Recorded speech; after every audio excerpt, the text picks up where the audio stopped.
Supreme કોર્ટે પણ કીધું કે ન લોકસભા ન વિધાનસભા सबसे ऊंची ग्राम सभा ત્યારે આપણા મુખ્ય વાત કરી કે ગ્રામ સભાનો પાવર છે અનુસૂચિ 5 વિસ્તારમાં ગ્રામ સભાની પરવાનગી લેવી પડે આ વિસ્તાર પૈસા 1996 અંતર્ગત આવે છે તમારે આ કાર્યક્રમ કરવા માટે તમારે આ પ્રકારનું પ્લાન્ટેશન કરવા માટે ગ્રામ સભાને કેમ જાણ કરવામાં નથી આવી ગામ લોકોને કેમ નોટિસો આપવામાં નથી આવી ગામ સભાની મંજૂરી કેમ લેવામાં નથી આવી એવા સવાલો કરતા વનકર્મીઓએ પોલીસ અધિકારીઓએ ઉશ્કેરાઈ જઈને આપણા 10 થી 15 આગેવાનોને પકડીને બળજબરીપૂર્વક અહીંથી પોલીસ સ્ટેશને લઈ જવા માટેના પ્રયાસો કર્યા ત્યારે ગામના લોકો એમને છોડાવવા માટે આગળ આવ્યા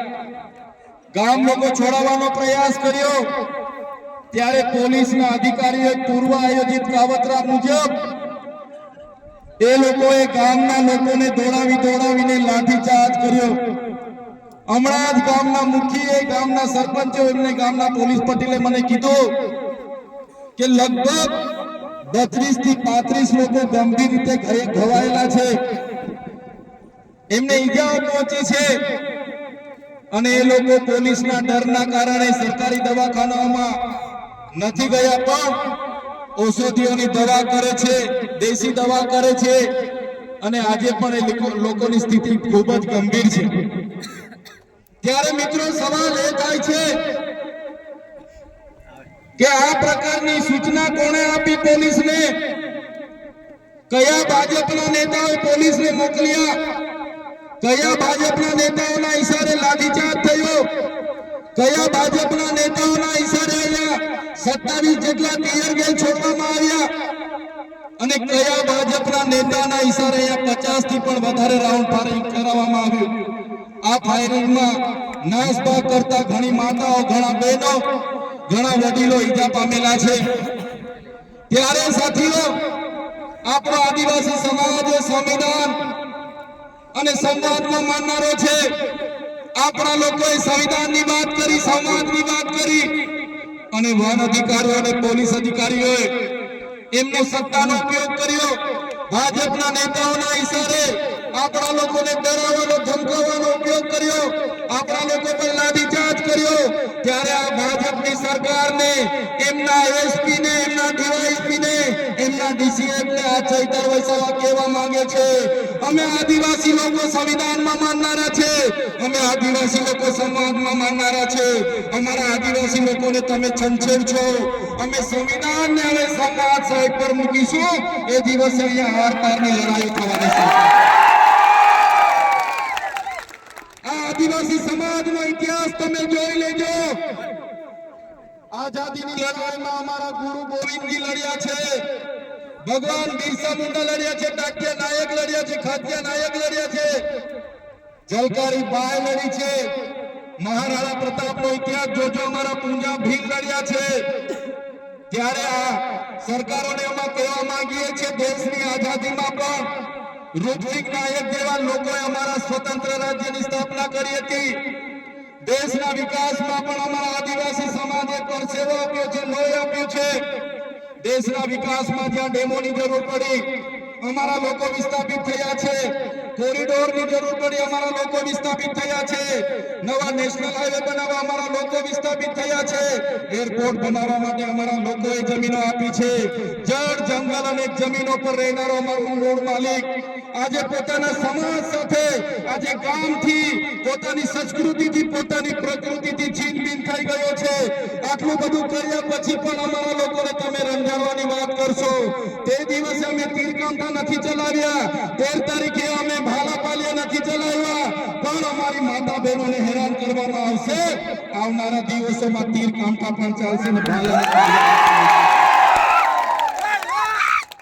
અમે વિકાસના સાથે અમારે કોઈ નિસ્બત નથી વિકાસનો અમારે કોઈ વિરોધ નથી પણ આદિવાસીઓના ભોગે વિકાસની તમે વાત કરો છો એને હમણાં અમે સહમત નથી એક બાજુ આઝાદીના 78 વર્ષ થઈ ગયા અમારા લોકો આજે આઝાદીના 78 વર્ષ પછી પણ 2% રોટલાઓ માટે અમારા લોકોને શહેરોમાં મજૂરી કરવું જવું પડે, અમારા બાળકોના શિક્ષણ માટે શાળાઓમાં શિક્ષકો માટે આંદોલન કરવું પડે, સારી શાળા માટે આંદોલન કરવું પડે, પીવાના પાણી માટે આંદોલન કરવું પડે, જંગલની જમીન માટે આંદોલન કરવું પડે, અમારી ખેતીના પાકના ભાવ માટે આંદોલન કરવું પડે, અમારા યુવાનો સાથે જે અત્યાચાર થાય એના માટે આંદોલન કરવું પડે, મારી બે દીકરીઓ માટે આંદોલન કરવું પડે. ત્યારે અમે આ સરકારોને કહેવા માંગીએ છીએ, આ તમારી મનુવાદી સરકાર, આ તમારી સામંતશાહી સરકાર, આદિવાસી સમાજ હવે જાગી ગયો છે. સરકારને અમે કહેવા માંગીએ છીએ, હવે અમારો સમાજ લડેંગે જીतेंगे, जिंदाबाद मुर्दाबाद, आगे बढ़ो. हाय सरकार, हाय हाय, आवेदन निवेदन હવે અમે કરવા માંગતા નથી. તમે પાડલિયા ગામ સાથે જે અત્યાચાર અમે કર્યો છે, જો આવનારા દિવસોમાં જે પણ લોકો પર એફઆઈઆર થઈ છે એ એફઆઈઆર રદ કરવામાં નહીં આવે તો આવનારા દિવસોમાં અમે પાલનપુર એસપી કચેરીનો ઘેરાવો કરીશું. એકલા નથી, તમારી સાથે આખા ગુજરાતના આદિવાસીઓ ઊભા છે અને જે આદિવાસીઓને બદનામ કરવાનો એમના સરકારોએ, એમના મંત્રીઓએ કર્યું છે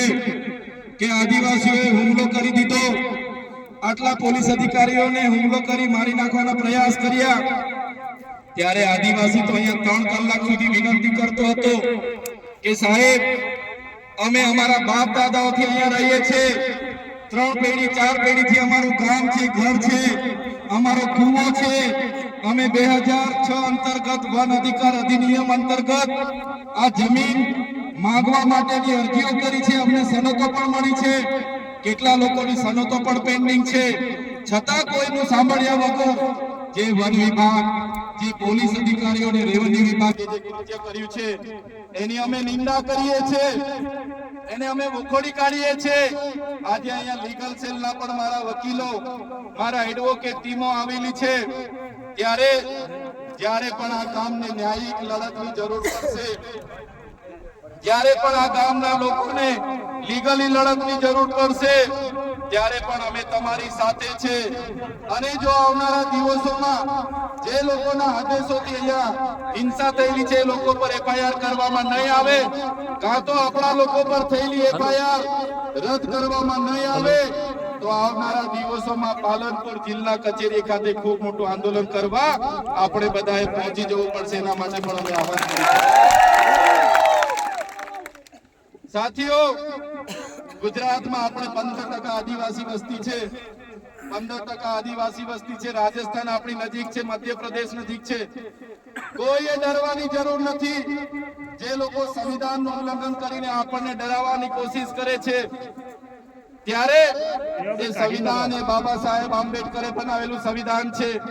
જયપાલસિંહ મુંડાએ બનાવેલું સંવિધાન છે. અનુસૂચિ 5 માં મળેલા આપણા અધિકારો છે એને બચાવવા માટે આપણે બધાએ હવે આગળ આવવું પડશે. મારા યુવાનો, મારા વડીલો, મારી માતા બહેનોને કહેવા માંગુ છું, આજે પાડલિયા ગામમાં જે થયું છે એની પાછળ ઉદ્યોગપતિઓના હાથ છે, એની પાછળ ભાજપના મંત્રી તંત્રીઓના હાથ છે. એમણે પોલીસ અને વન વિભાગને એમનો હાથો બનાવીને આપણી સાથે લડાવીને, આપણને ડરાવીને આપણી જમીન મેળવવાના પ્રયાસો કર્યા છે. ત્યારે આપણે બધાએ પક્ષ, પાર્ટી, સંગઠન, સંપ્રદાય અને બધું જ ભૂલીને એક આદિવાસી તરીકે જ્યારે પણ આપણા ભાઈ સાથે અન્યાય થાય, જ્યારે પણ આપણી બેન સાથે અન્યાય થાય, જ્યારે પણ આપણી જરૂર પડે ત્યારે બધાએ એક અવાજ પર ભેગા થવા માટે તૈયાર થઈ જવું પડશે, નહીં તો આપણી જમીન આ લોકો આપણા પરથી છીનવી લેશે. ત્યારે સાથીઓ, આજે મારી તબિયત પણ નરમ હતી, પણ જે મારી બેન કાલે પરમ દિવસે એમના વિડીયો મેં જોયા, ગામના લોકો સાથે સંપર્ક કર્યો, ત્યારે મને થયું કે જઈને બેનને મળીએ, હકીકત જાણીએ. અને અહીંયા આવીને જોયું ને જાણ્યું, ખરેખર ખૂબ અત્યાચાર આપણા લોકો સાથે થયો છે. અને પાછા આપણા લોકો પર જ એફઆઈઆર થઈ છે અને કોમ્બિંગ કરીને બધાને પકડવાની વાત છે. ત્યારે કોઈએ ડરવાની જરૂર નથી. ક્યાંય પણ તમારી સાથે અન્યાય થશે તો આખા ગુજરાતનો, આજુબાજુ રાજસ્થાન હોય કે મધ્યપ્રદેશનો આદિવાસી સમાજ તમારી સાથે છે. ત્યારે મારા વડીલો, મારી યુવાનો, મારા ભાઈઓ અને બહેનોને અમે કહેવા માટે આવ્યા છે, જ્યારે પણ આદિવાસી સમાજની લડતની વાત હશે, જ્યારે પણ આદિવાસી સમાજ માટે લડવાનું હશે, એ સડકથી લઈને સદન સુધી અમે લડવા માટે તૈયાર છે, પણ તમારો બધાનો સહકાર અમને જોઈશે, ત્યારે આ લોકો સામે અમે સમાજ સામે લડીએ છીએ, સમાજ માટે લડીએ છીએ, સરકાર સામે લડીએ છીએ, ત્યારે આ સરકારોને ગમતું નથી. અમને પણ જેલોમાં નાખી દેવામાં આવે છે, જેલોમાં લઈ જઈને અમને ડરાવવામાં આવે છે, ધમકાવવામાં આવે છે, વેદના આપવામાં આવે છે, મારા પરિવારને પીડા આપવામાં આવે છે, છતાં અમે ડરતા નથી અને ડરીશું પણ નહીં. મારા સમાજના તમામ મુખીઓ, મારા પટેલો, મારા સરપંચો, મારા તમામ પદાધિકારીઓ, યુવાનો, વડીલોને અમે કહેવા માટે આવ્યા છે, જ્યારે પણ આદિવાસી સમાજ પર આફત આવશે, આપણી અસ્મિતાની વાત હશે, આપણી સંસ્કૃતિની વાત હશે, આપણી બહેનો સાથે અન્યાય થશે કે યુવાનો સાથે અન્યાય થશે, તો આ ચૈતરભાઈ વસાવા અને અમારી ટીમ અમે આગળ રહીશું.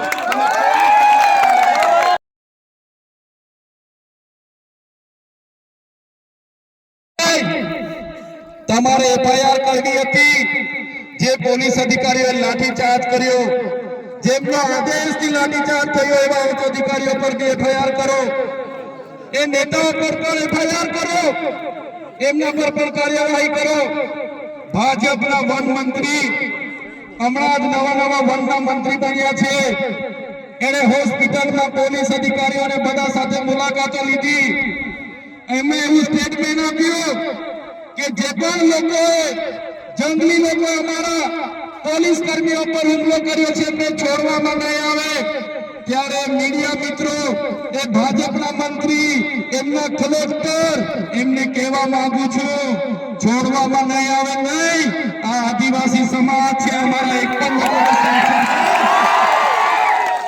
અમારા પાડલિયા ગામના એક પણ આગેવાનને ખોટી રીતે હેરાન કરશો તો અંબાજીથી ઉમરગામ નહીં, રાજસ્થાન અને મધ્યપ્રદેશના પણ હજારો આદિવાસીઓ અહીંયા આવીને ઉભા થઈ જશે. એફઆઈઆર રદ કરો, અને તમારે એફઆઈઆર કરવી છે તો બંને પક્ષે એફઆઈઆર કરો. તમારા પોલીસ અધિકારીઓ, વન અધિકારીઓ પર બી એફઆઈઆર હોવી જોઈએ, અને નાના અધિકારીઓ પર નહીં, કોન્સ્ટેબલ, બીટગાર્ડ પર નહીં, પીએસઆઈ, ફોરેસ્ટર પર નહીં, એમના ડીસીએફ પર એફઆઈઆર કરો, એમના એસપી પર એફઆઈઆર કરો, એમના ડીવાયએસપી પર એફઆઈઆર કરો, કેમ કે એમના આદેશથી અહીંયા હિંસા થયેલી છે. ત્યારે સાથીઓ તમે જોઈ લો, આજે દેશમાં એ ચાહે છત્તીસગઢ હોય, ઝારખંડ હોય, આસામ હોય, મિઝોરમ હોય, મેઘાલય હોય, નાગાલેન્ડ હોય કે મણિપુર હોય, આજે આદિવાસીઓ સામે પોલીસ લડી રહી છે, આજે દેશની આર્મી સામે આદિવાસી લડી રહેલો છે, આજે આખા દેશની અડધી આર્મી આદિવાસીઓ સામે લડે છે. કેમ કે આદિવાસી આજે પોતાની મૂળ જમીન બચાવવાના પ્રયાસો કરે છે, અને આ ભાજપની સરકાર એમના કેટલાક ઉદ્યોગપતિઓને આ જમીનો આપવા માટે, એમના નામે આ જમીનો કરવા માટે આદિવાસીઓની જળજંગલ જમીન છીનવી રહી છે. સંવિધાનના જે પ્રાવધાન છે, અનુસૂચિના પ્રાવધાન છે, ઉલ્લંઘન કરીને સત્તાનો દુરુપયોગ કરીને આપણને રંજાડવામાં આવે છે. ત્યારે મારા ભાઈઓ, મારા વડીલો, મારી બહેનો, મારી માતાઓ, આજે તમારા પર અત્યાચાર થયા છે. ગઈકાલે કેવડિયાવાળા પર અત્યાચારો થયા હતા, દાહોદવાળા પર અત્યાચારો થાય છે, પોળાવાળા પર અત્યાચાર થાય છે, બેડા પાણી ગામવાળા પર અત્યાચાર થયા હતા, જોશીનાવાળા પર અત્યાચાર થયા હતા, ખેડ બ્રહ્માવાળા પર અત્યાચાર થાય છે. ત્યારે મિત્રો, મેં તમને કહેવા માંગુ છું, ક્યાં સુધી આપણે બેઠીશું? ત્યારે જે દિવસે આપણા અહીંના પાડાલિયા ગામના લોકોને આ લોકો જો હેરાન કરશે તો એ દિવસે આપણે ગાંધીનગર તરફ પણ રસ્તો પકડવો પડશે. અને સરકારને પણ કહેવા માંગુ છું, આ આદિવાસી સમાજ ગોળો છે, શાંતિપ્રિય છે, શિસ્તમાં માનનારો છે, અમને છંછેડશો નહીં, નહીં તો આદિવાસી સમાજ જે દિવસે રોડ પર આવશે, ગાંધીનગરનો રસ્તો પકડશે, તે દિવસે નેપાળ વાળી પણ અહીંયા થવાની છે.